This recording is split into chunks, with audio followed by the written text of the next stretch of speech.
Welcome to Transform Now, the podcast brought to you by robotic process automation pioneer SS&C Blue Prism. Digital transformation has the potential to reshape the way companies service their customers, engage their employees, and manage their operations. Whether you're looking to develop strategies, tactics, or best practices to positively impact the future of work, or you're curious to see how other companies have successfully navigated their digital transformation programs, then this podcast is for you. We're here to help you transform now. Hello, everyone. I'm Brad Hairston with SS&C Blue Prism. Welcome to the Transform Now podcast. Today, I'm happy to have as my guest Dr. Mahi Rayasam, a partner at McKinsey who is based in Cincinnati. Mahi and I will be talking about the transformative effect of AI in the healthcare industry, and we're going to drill into one specific process that should be familiar to everyone. Mahi, welcome to the podcast. Why don't you tell our listeners more about yourself? Absolutely. Thank you, Brad. Thank you for having me here, and really excited to be on this podcast with you. As you mentioned, I live in Cincinnati, Ohio. I've been at McKinsey for over a decade now. I do a lot of my work at the intersection of healthcare, analytics, AI, broadly affordability. And, I also work with a lot of innovative organizations, including private equity funded institutions, venture capital funded institutions.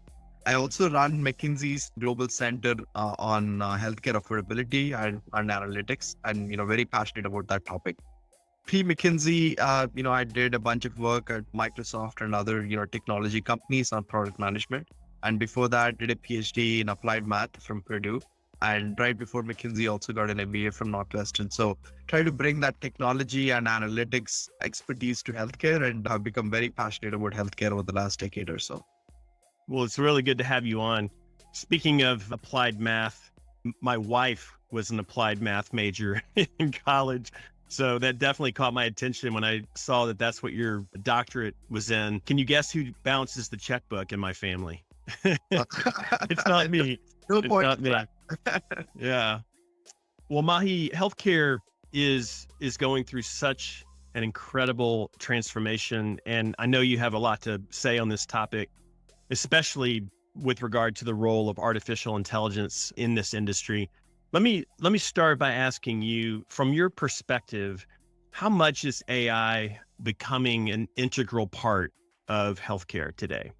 I believe healthcare is going through a major transformation. It has probably started about let's say 5 years or so ago.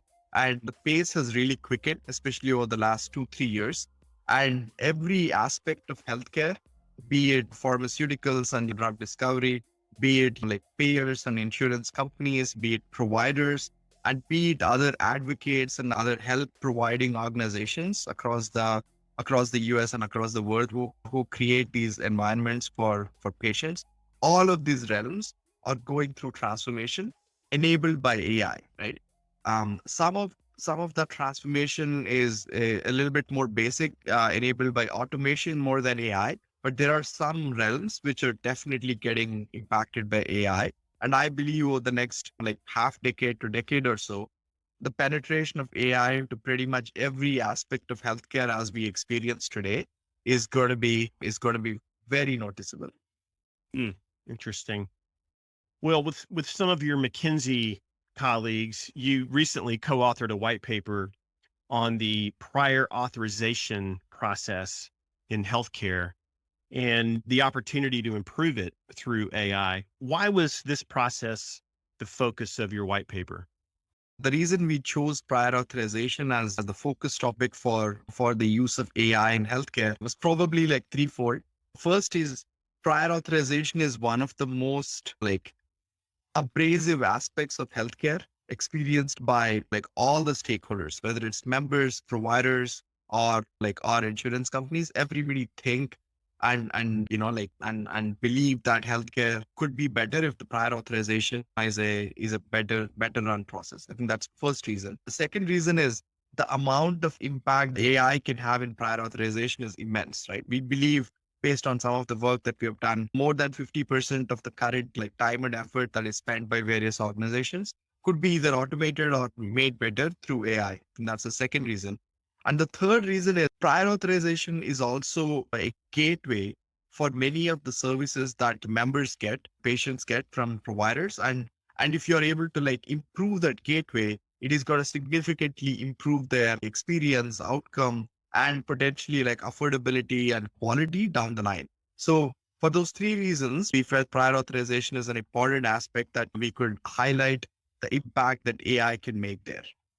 Yeah, I think all of us have waited on authorization for something, some kind of procedure or what have you that we've needed. So how awesome would it be to see that happen with speed and efficiency, maybe even in your appointment with the doctor when they recommend something.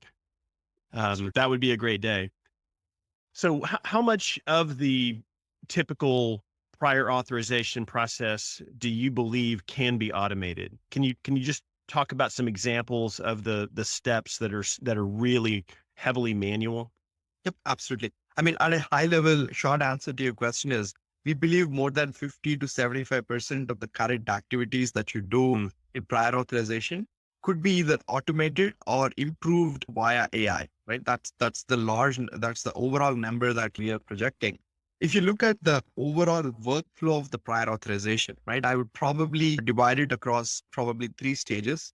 The first stage is intake of the prior authorization itself. This is where like a patient goes to the provider believes that this patient should get a particular service, and that service happens to be on a list that payers would require a prior authorization for, and then the provider submits the request. So that's basically the first stage, right? The second stage is where the payer receives that prior authorization request, and the intake of that request comes through various channels. I'll get into that, but essentially that's the second stage where the payer gets the request and then assembles all the documentation that is necessary to determine whether this prior authorization should be approved in its current form or should be like negotiated with the provider. Right? That's the second stage. The third stage is where a nurse or an MD is going through this prior authorization request and then making necessary recommendations and actively collaborating with the provider and making a decision and communicating to the member. So those are basically the three broad stages in which I would classify the workflow. And if we look at the intake process itself, where the provider is taking the prior authorization request and then submitting it to the payer, that is where the potential for automation is the highest, right? So today, not all prior authorization requests are submitted through e-channels. So there are provider portals and there are electronic channels through which you can submit a prior authorization request. But unfortunately, not every prior authorization request is submitted that way, right? There are still a significant amount of prior authorization requests being submitted through e-faxes and sometimes even through manual paper means. So that process, you don't need an AI for that. You just need to automate it, right? Like, so Right. essentially submit it through a provider portal online through a web form is probably the easiest. So there is a lot of potential there. The second stage where the payer is actually getting the prior authorization request and then assembling all the documentation required to assess it. That is another other area where there is a lot of potential for automation again, and there is some potential for AI. I'll come to the automation first. In terms of automation, once you get the request for a prior authorization, there are a set of things that the payer does, which is they're going to verify the eligibility and benefits, i.e., does this member have an insurance product? Does that insurance product cover the benefit that is being asked for? What is the medical history of this patient? And for the service that was requested, do I have internal protocols to decide whether this request should be granted in its current form or should be changed or modified? So all this information gathering process is largely manual today. So typically a nurse kind of like gets the prior authorization request, goes to Bayer's internal portals and pulls the medical policies and clinical guidelines, and sometimes requests medical charts from the provider to make sure that they understand the patient history, and then finally assemble all this information in a packet such that an MD or a registered nurse is able to make the decision. And a lot of that process can be automated slash like some portions of AI brought in. And the automation specifically here is things that you could actually like have a multi, data-based portal where you are not only pulling the prior authorization on the same screen, but the clinical guidelines and the medical policy and the medical history of the patient. And if you are able to display this information in a cohesive manner and then highlight areas where they matter, right? So this is where AI comes in. So if you're able to highlight episodes from a patient's medical history that give credence to the fact that let's say, take an example, right? Like recently, my mother, she's a cardiovascular patient, and so she needed an echocardiogram to be done. So, if when such request is submitted, you could easily pull the medical history that shows that this patient had, let's say, an aortic wall replacement in the past, or this patient has diabetes, and this was a request that was submitted. And this is my particular medical policy that says if a patient is a cardiovascular patient and if the benefit is in the product that the patient has purchased, then this should be approved, right? So that's that cohesive display of information to be able to make the decision in a quick way is something that can be done today, right? So that's the second stage, right? The last stage is where you have the most complex cases. Assume that you already automated the first stage and second stage, where the provider is able to seamlessly transmit the prior authorization request electronically. The nurse is able to compile all this information electronically and then present this information to an MD or a specialist for the decision making. So let's suppose this is an oncology patient, right? Oncology patient who is being recommended for either an interventional radiology or a high cost drug program, right? So there the MD already has all the information presented in a very cohesive manner. Mm-hmm. Now imagine that there is an AI algorithm that has been fine tuned and that has been trained on patients with such conditions, is able to go through all the medical literature out there and is able to present cohesive bits of information to the MD to get a complete picture of the patient and then make a decision based on his or clinical expertise, right? So here AI, we are not talking about AI making a decision. We are talking about AI presenting the information and compiling everything in a cohesive way such that a well-trained oncologist is able to make the decision. So each of these realms, there are portions of automation and there are portions of AI, which can benefit all stakeholders. Fascinating. So let me ask you this. What specific AI and automation technologies do you think can be leveraged to make this prior authorization process better? We could use the whole spectrum of algorithms and analytics that are available here, each for a specific use case, right? So as I said, for the second stage where I mentioned earlier at the payer, where you're compiling a lot of information from various sources, you could essentially use natural language processing. So natural language processing is where, you're able to parse through doctor's notes and then highlight areas where, you believe that the decision-making person, whether an RN or an MD, should highlight, so that there you could use natural language processing. And then if you move to the next stage, which is let's say there was a radiology image that was submitted, you could use image analysis that is aided by AI to kind of do, let's say, tumor identification or whether this is a benign or a malignant tumor, or the techniques already exist, but some of the techniques that you could use there. And finally, on the example that I was suggesting, that novel and experimental therapies and whether those should be approved or not, there again, you could use AI to identify cohorts of patients who have been tested with these experimental procedures and then identify that these were the outcomes. So there you could use AI methods like decision trees or random forest methods. The goal of AI algorithms that we use here should be interpretability, right? Because that's the key element here, because interpretability is important because it allows physicians to understand why the algorithm is suggesting a particular protocol and be able to explain it to the corresponding physician on the other side, that this is the reason why we believe that this treatment protocol is recommended versus not. So any AI algorithm that allows for interpretability versus just being a black box will have high usage in healthcare. So Mahi, what does the new improved prior authorization process look like with AI in the mix? Can you walk us through it at a high level? Yep. I think that it's still many years away, but this is if I'm kind of peeking into the future. Now imagine, let's say, let's use the example that I was using prior, right? Like, so my mother, who's a cardiovascular patient, needs an echocardiogram.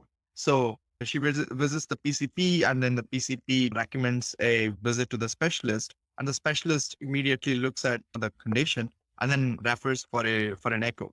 And that request is automatically submitted while the patient is with the specialist, right? And it's submitted electronically. And as the request is sent to the payer, along with that request, they're also sending the medical history, the prior echocardiograms that she might have had from the future, along with some information about the insurance product that person has presented to the provider. And the payer receives this all electronically. And at the background, what is happening is the algorithm is matching the insurance information with what they have on file, and then looking at and automatically determining certain rules that says that if a patient has a medical history of a cardiovascular disease and insurance product covers the benefit, then this request can actually be automatically approved. It doesn't even need to go to an MD. So the request is automatically approved, and the specialist would get the decision instantaneously in the office while the patient is there, so that they can schedule whenever the appointment happens, right? So that's part of the future state that I'm describing. If we say a more complex case, let's say another cardiovascular patient needs let's say a valve replacement, which is typically very expensive, right? And so in that case, the first process is still the same, where the request is submitted electronically, all the information is presented into the payer. Now, the next level of algorithm that comes in would actually look at the history that's available out there based on their databases, and then check that, okay, these kind of members with similar conditions have had, let's say, an aortic wall replacement and has, successful recovery. And this is the kind of like the stage of disease progression where we would recommend a wall replacement versus maybe managing it through medications or something else, right? And that decision data points are presented to the specialist making the determination on the payer side. And that specialist is able to make that decision in, let's say, 30 minutes versus spending hours reading through medical journals and trying to compile all information, and then like trying to match up with the insurance like product that the person has. And now the decision is not instantaneous, but the turnaround time is less than 24 hours, right? For a very complex, very expensive procedure. And through all this process, the member is kept in the loop, right? Rather than endlessly waiting whether my procedure would be approved or not. So that's the future. Wow, interesting. So, Mahi, could you speak to what you believe to be the primary benefits of automation and AI in prior authorization to the healthcare payers, to the providers, and even to the healthcare insurance members or patients? I think there's probably three kinds of benefits to healthcare payers. The first benefit is definitely administrative burden, because most payers spend roughly 10 to 15% of the premiums that they receive on various administrative tasks.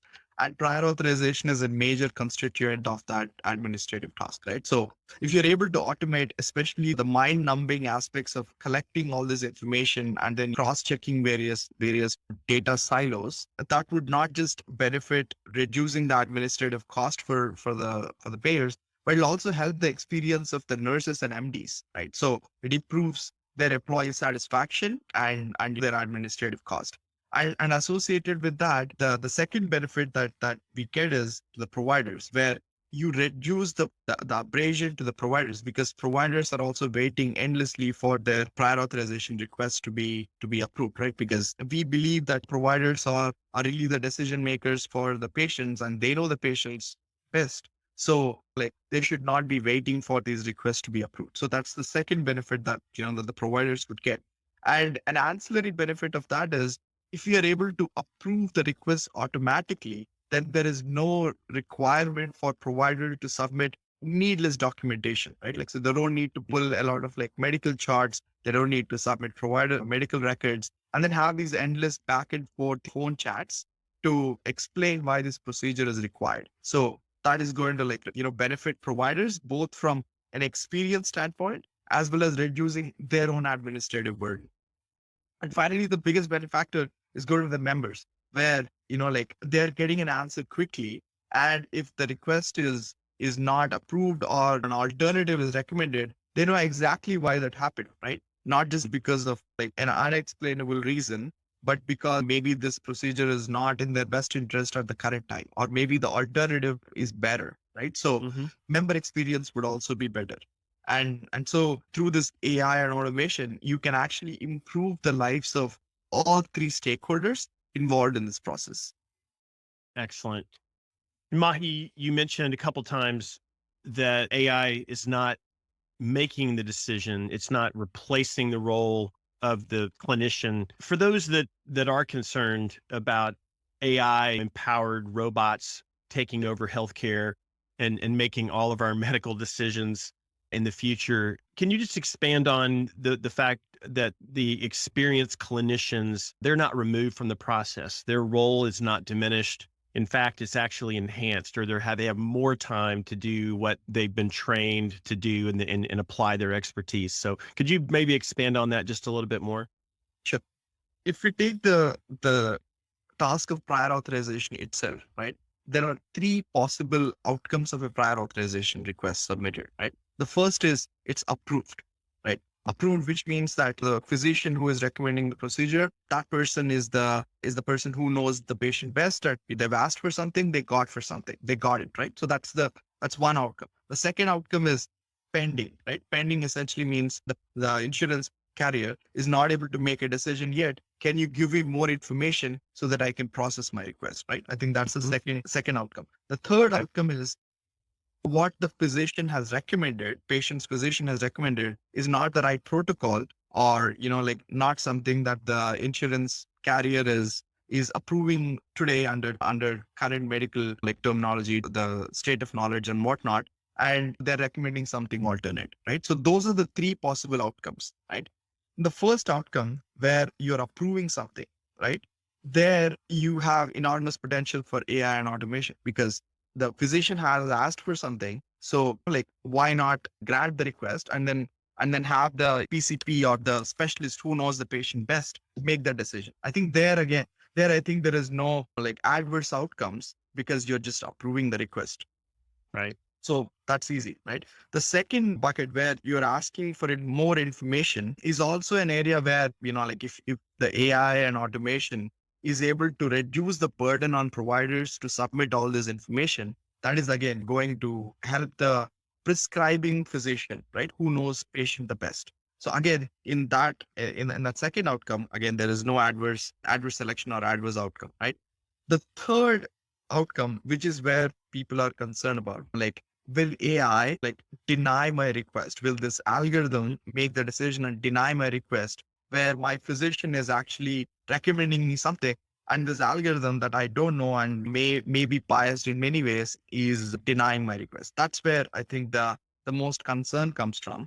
And there are some guardrails that you could place, right? The guardrails are in the whole process that I described to you.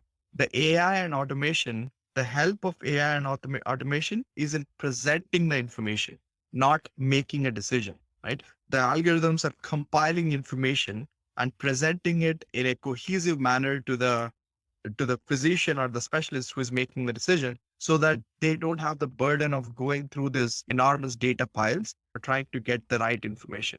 So the advantage that you're creating for the physician is you're creating consistency, right? So whether it's physician A versus physician B versus physician C who is taking the decision, all of them are getting the same information presented in front of them, right? So that improves the consistency of decision making. So how does it benefit the patient? It means that patient A and B with the same history, with the same insurance product, etc., are not getting two different decisions, right? So so it benefits them in that way, right? So as long as you have physicians at the end making the decision of a denial or an alternative recommendation aided by AI, which is essentially presenting the information to them, you have created a failsafe where the decision is always taken by an MD, right? Or a specialist. I mean a denied decision, right? A denied decision which will affect the care and not by an AI. So you have everything that I have described so far. There is a fail safe already built in. But if we want to like expand this to use cases beyond prior authorization, right, where you could potentially go into treatment recommendations that AI can make to the physicians. There, you would have to build fail-safe protocols within the algorithms to take care of multiple things, right? So one is, how do you make sure that biases are not inherently present in these algorithms? Why do Hmm. biases exist? Because you're using a training data set. Let's say you've compiled a training data set, and then you've trained the algorithm on the training data set. So all the algorithm knows is the data that was presented to it. So how do you make sure that the training data set doesn't have biases inherently, whether it's socioeconomic biases, racial biases, or sometimes even like clinical biases, right? So what Hmm. do I mean by clinical biases? There are some diseases that are like more prevalent in certain demographics than others. So like, Right. do you use the same thresholds for those demographics? No, we should not. But but the training data set should allow for all of that.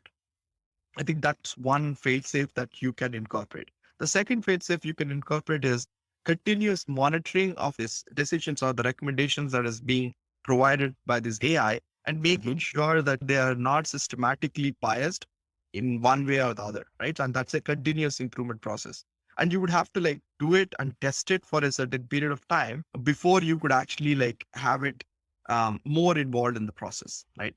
But I don't foresee AI like taking over clinical decision making, right? I foresee AI aiding decision making, but not taking over it. Yeah. Very, very important point. So thank you for clarifying that. So, Mahi, one final question for you. In order to take advantage of AI and to achieve this process automation that you've described, what challenges do healthcare payers and providers need to overcome? Let me start by like painting an ice cream cake for you, right? If I may. The bottom layer of the cake is actually data, right? Today the data is highly siloed in every organization, right? Like Mm. so that like if you take the example of prior authorization itself, the data that says like these are the codes that should be prior authorized versus not. It's one piece of data. Second piece of data, these are the medical policies that are associated that govern that prior authorization. Second piece of data. Whether this member has eligibility or not. Third set of data. Whether what has been our history in working with this particular provider in the past, and whether do we trust the provider, that the provider is taking the right decision. Fourth set of data. So there's multiple sets of data, and this I'm only describing the payer organization data, right?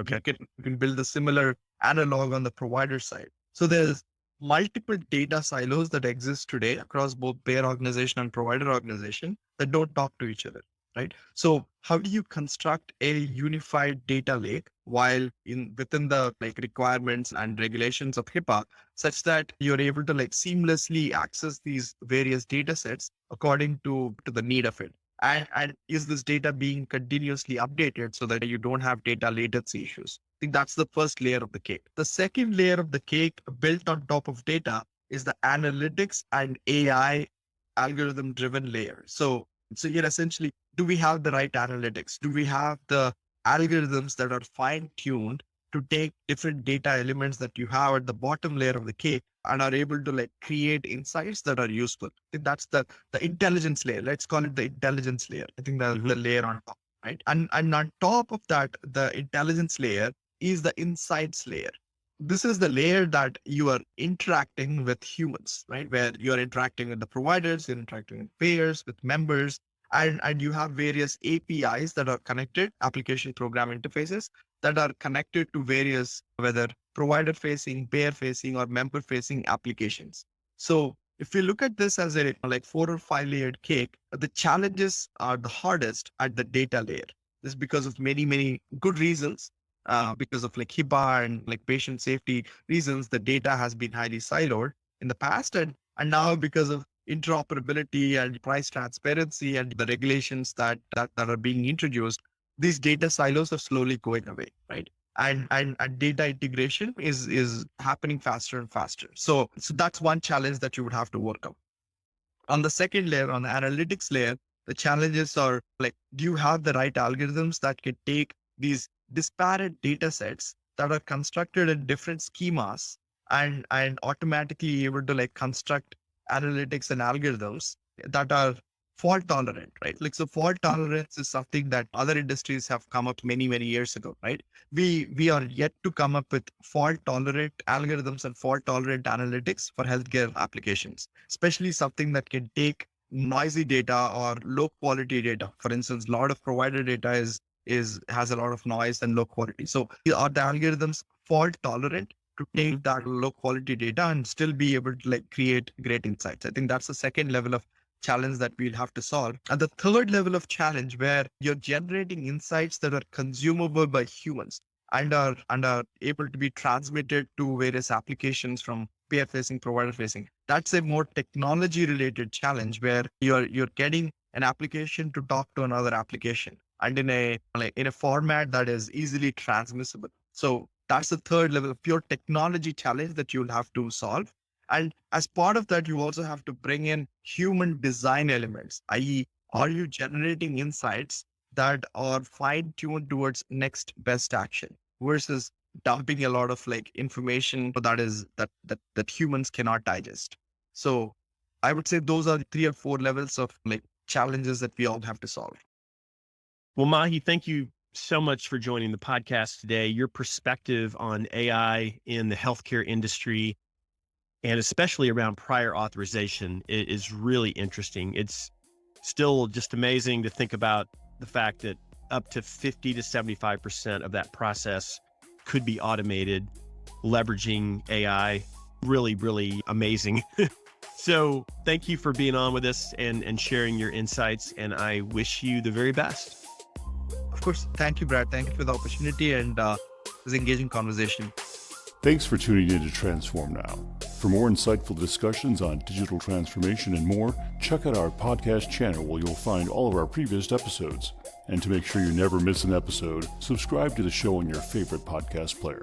And if you like what you've heard, please leave us a review. For more information about digital transformation and the future of work, check out blueprism.com to learn how SS&C Blue Prism's digital workforce is enabling enterprise transformation now.